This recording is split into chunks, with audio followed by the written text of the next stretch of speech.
I've got eight coming up on 8 years.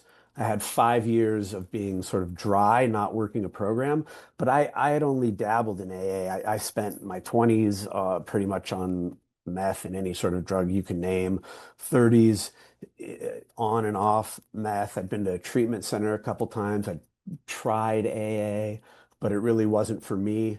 Uh, but I just got to be in so much pain and so much sort of suffering and didn't know what to do that I was ready.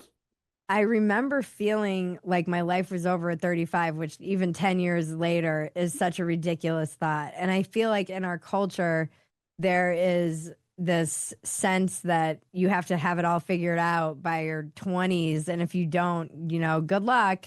And you and I joke a lot that we're kind of late bloomers. And I feel like that was something that kind of prevented me from getting sober was this idea like it was too late for me. I had this thing like, look, I'm a loser. I'm older. The biggest parts of and best parts of my life are over, even though it sucked. Like I was in a lot of pain and misery, much of it of my own making. But there was still this part of me that was either embarrassed or ashamed or afraid to admit that I would be judged and how I would look, which is crazy because you're in a room with a bunch of alcoholics and addicts, and maybe they are judging you, but they're so busy judging themselves that it's sort of the last thing on their mind.